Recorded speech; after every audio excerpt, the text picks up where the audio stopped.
Bharat Ratna doctor Babasaheb Ambedkar यांच्या पूर्णकृती पुतळा अनावरण सोहळ्यास उपस्थित पूजनीय भंते डॉक्टर उपगुप्त महाथेरो, राष्ट्रीय अध्यक्ष अखिल भारतीय भिक्खू महासंघ, भंते पयानंद थेरो, भंते नागसेनजी बोधी थेरो, मंचावरील सर्व भिक्खू संघ या सर्वांना मी सर्वप्रथम वंदन करतो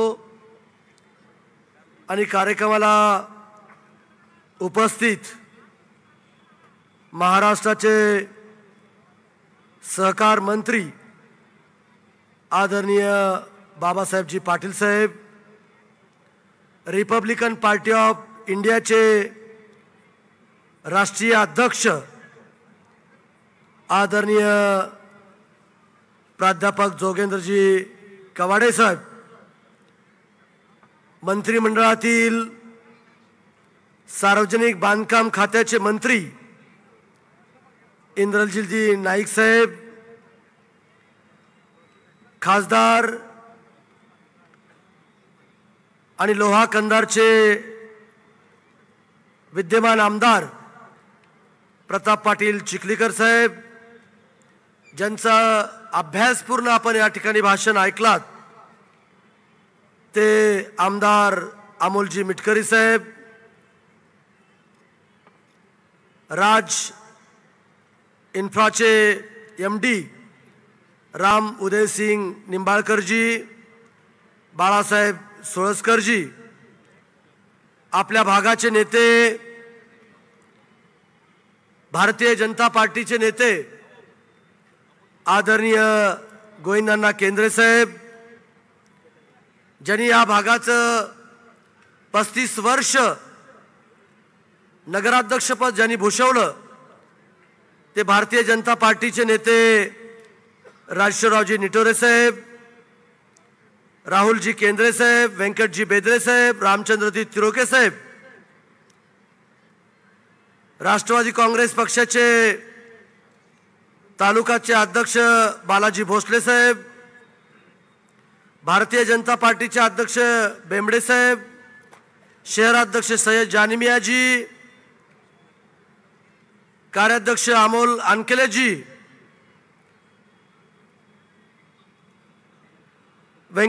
जे कार्यकारी अध्यक्ष प्रशांतजी पाटीलजी, आता मी सगळ्यांचे या ठिकाणी नावं घेऊ शकतो, वेळ खूप झालाय. आणखीन आपल्याला महागायक आदर्श शिंदे साहेबांचं गीत गायनाचा कार्यक्रम आपल्या ठिकाणी ऐकायचा आहे, म्हणून उपस्थित सर्व लातूर जिल्ह्यातून आलेले महायुतीचे सर्व पदाधिकारी, सर्व बौद्ध उपासक उपासिका, बंधू भगिनीनो, पत्रकार बांधवांनो, सर्वप्रथम मी परमपूज्य बोधिसत्व डॉक्टर बाबासाहेब आंबेडकर यांच्या पूर्णाकृती पुतळा अनावरण सोहळ्यास ज्या मान्यवर नेत्यांनी या ठिकाणी उपस्थिती लावली, त्याबद्दल मी त्यांचं मनपूर्वक स्वागत आणि आभार सुद्धा या ठिकाणी मी व्यक्त करतो. मित्रांनो, आजचा दिवस हा केवळ एक समारंभ नाही, हा दिवस आहे अभिमानाचा, आपल्या सर्वांच्या भावनाचा ठाव घेत इतिहास घडवणारा, आपल्या मातीत, आपल्या उदगीरच्या भूमीत भारताचे रत्न, संविधानाचे शिल्पकार, कोट्यवधीच्या हृदयात देव समान स्थान मिळवलेले परमपूज्य भारतरत्न डॉक्टर बाबासाहेब आंबेडकरांचा पूर्णकृती पुतळ्याच्या अनावरणाचा आज मान्यवर नेत्यांच्या उपस्थितीमध्ये हा क्षण म्हणजे आपल्या आत्मसन्मानाचा उत्सव, आपल्या समतेच्या सपनांचा विजय. आज माझ्या सर्व मतदारसंघातील माझ्या बांधवांना भगिनींना या ठिकाणी मी सांगू इच्छितो, सलग 3 वेळेस या जनतेची सेवा करण्याची संधी या ठिकाणी मला दिली। मी आपला सदैव या ठिकाणी ऋणी आहे आणि म्हणून आज बाबासाहेबांच्या पुतळ्याचं तर लोकार्पण सोहळा झालाच, पण त्याबरोबरच उदगीर शहरामध्ये जे आपण भव्य दिव्य असं बौद्ध विहार उभा केलं, त्या बौद्ध विहारामध्ये तिथं सुशोभीकरण झालं पाहिजे, अनेक चांगल्या गोष्टी आपण त्या ठिकाणी केल्या पाहिजे, म्हणून त्याचं सुशोभीकरण करण्याकरता सुद्धा आपण त्या ठिकाणी निधी दिला। माझ्या उदगीर शहरातील आणि जनतेला एक चांगलं गार्डन निर्माण केलं पाहिजे, म्हणून त्या माध्यमातून सुद्धा आपण कोट्यवधी रुपयाचा निधी देऊन आपण ते गार्डन उभा करण्याचं काम सुद्धा आपण त्या ठिकाणी करतोय। आणि त्याचबरोबर तिसरं जे भूमिपूजन झालं ते गव्हाण टू चाकूरचा रस्ता। गेल्या अनेक वर्षापासून माझ्या डोंगरी भागातील सातत्यानं जनता माझ्याकडे मागणी करत होती, भाऊ जसं आष्टामोड ते उदगीरचा तुम्ही रस्ता केला, जसं जाम ते तोगरीचा रस्ता केला, त्याच पद्धतीचं आम्हाला गव्हाणपासून निघाल्यापासून आम्हाला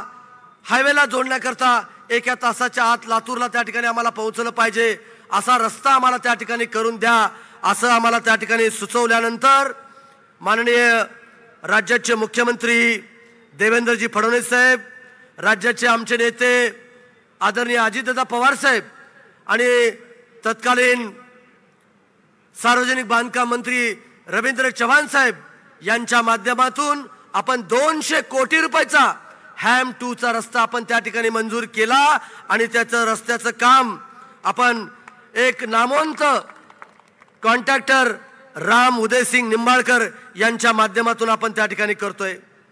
मित्रांनो, तुमच्या सगळ्यांच्या मार्गदर्शनाखाली काम करीत असताना उदगीरमध्ये भव्य अशा प्रशासकीय इमारती उभ्या राहिल्या, प्रत्येक समाज घटकासाठी सभागृह निर्माण झाले, सांस्कृतिक कार्यक्रमासाठी छत्रपती शिवाजी महाराज सांस्कृतिक भवन त्या ठिकाणी उभा राहतोय। आपल्या आशीर्वादाने तमाम मानव जातीला शांतीचा संदेश देणारे तथागत गौतम बुद्ध यांचं प्रतीक असलेलं भव्य असं विश्वशांती बुद्धविहार त्या ठिकाणी साकार झालं आणि त्या बुद्धविहाराच्या लोकार्पणासाठी महामहिम राष्ट्रपती द्रौपदीजी मुर्मू मॅडम आणि महाराष्ट्राचे लाडके मुख्यमंत्री देवेंद्र फडणवीस साहेब, दुसरे उपमुख्यमंत्री एकनाथजी शिंदे साहेब आणि आमचे सर्वांचे नेते माननीय अजितदादा पवार साहेब सुद्धा त्या क्षणी उपस्थित राहिले। तो क्षण आमच्या हृदयात कायमचा कोरला गेलेला आहे। मित्रांनो, डॉक्टर बाबासाहेब आंबेडकर केवळ एक नाव नाही, तो एक विचार आहे, एक क्रांती आहे, एक चेतना आहे। बाबासाहेब एकदा म्हणाले, स्वतःवर विश्वास ठेवा, शिक्षण घ्या, संघटित राहा आणि संघर्षाच्या वाटेवरच्या मार्गाने समाज उन्नत करा। या एका वाक्यातच त्यांनी कोट्यवधीच्या हृदयात स्वाभिमानाचं बी पेरलं। दलित, शोषित, पीडित, वंचितांना त्यांनी दिलं नवजीवन, दिला आत्मविश्वास आणि दिला एक अद्भुत शस्त्र, ते शस्त्र म्हणजे भारतीय संविधान। मित्रांनो, लोकसभेच्या निवडणुकीमध्ये विरोधकांकडून संविधानाबद्दल चुकीची दिशाभूल करणारा नेरेटिव्ह पसरवलं, त्यामुळे भारताचे पंतप्रधान नरेंद्रभाई मोदी यांना संख्याबळ हवं तितकं मिळालं नाही। पण त्यानंतर मात्र महाराष्ट्रातल्या आणि देशातील विविध ठिकाणच्या निवडणुकीत जनतेने ठाम उत्तर दिलं, बाबासाहेबांचं संविधान बदलण्याची ताकद या देशात कोणत्याही मायच्या लालात नाही असं सांगत मुख्यमंत्री देवेंद्र फडणवीस साहेब, आमचे नेते माननीय अजितदादा पवार साहेब आणि दुसरे उपमुख्यमंत्री एकनाथ शिंदे साहेब यांना स्पष्ट बहुमत सरकार देऊन लोकांची सेवा करण्याची संधी त्या ठिकाणी दिली। हा जनतेचा आत्मसन्मान आहे, हा भारताचा आत्म्याचा जयघोष आहे। म्हणून आज देशाचे पंतप्रधान नरेंद्रभाई मोदी, महाराष्ट्राचे लोकप्रिय मुख्यमंत्री देवेंद्रजी फडणवीस साहेब आणि आमचे नेते माननीय अजितदादा पवार साहेब हे सर्वजण बाबासाहेबांच्या विचाराचा वारसा जपत आहेत। लंडनमधील बाबासाहेबांचं घर विकत घेऊन तमाम भारतीयांचा सन्मान त्या ठिकाणी वाढवला। आज तुम्हाला सांगू इच्छितो, मुंबईमध्ये जे इंदू मिलच्या जागेवरती जवळजवळ 1,500 कोटी रुपये खर्च करून भव्य स्मारक उभा करण्याचं काम सुरू केलं आहे। त्या स्मारकाचं चित्र डोळ्यासमोर उभा केल्यानंतर प्रत्येक भारतीयाच्या डोळ्यात अभिमानाचे अश्रू त्या ठिकाणी येतात। आपण ज्या भूमीत उभे आहोत ती भूमी छत्रपती शिवाजी महाराजांची भूमी आहे, जगज्योती महात्मा बसवेश्वरांची भूमी आहे,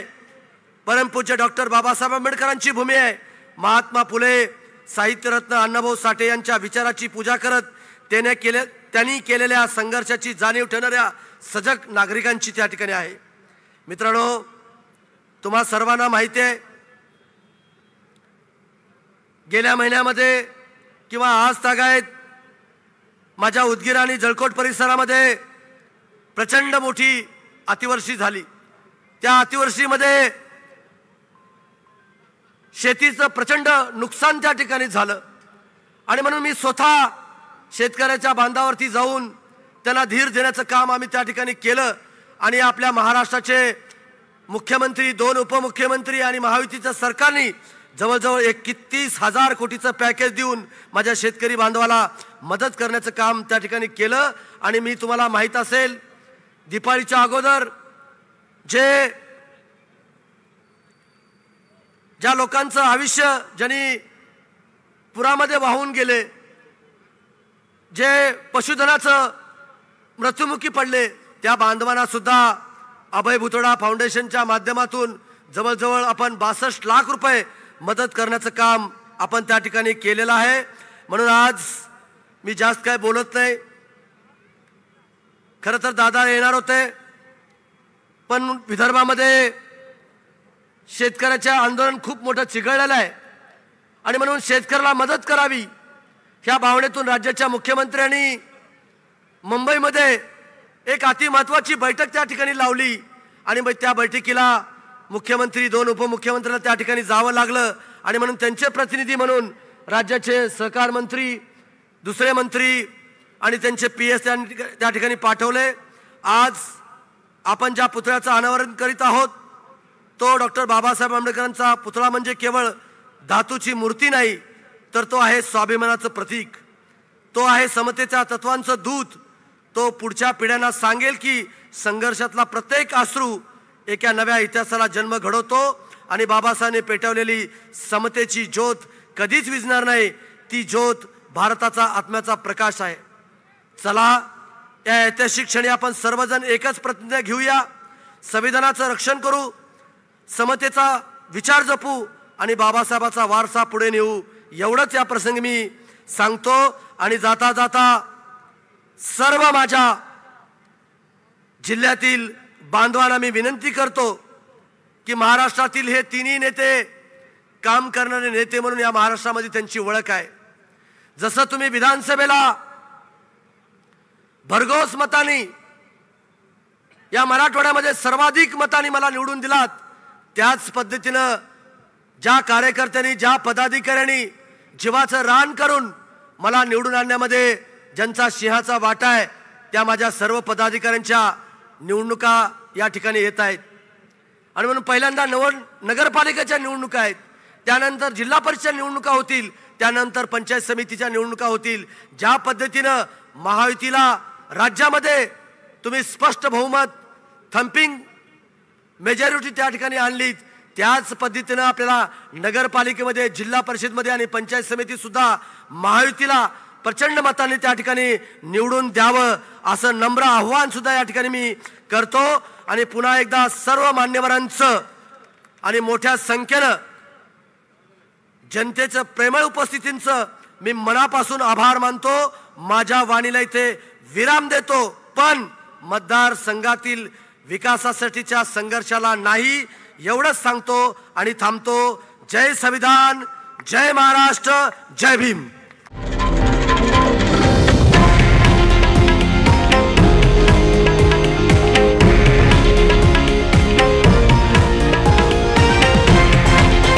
हे आहे देशातील नंबर 1 न्यूज नेटवर्क आणि आपण पाहत आहात TV9 मराठी, एकमेव.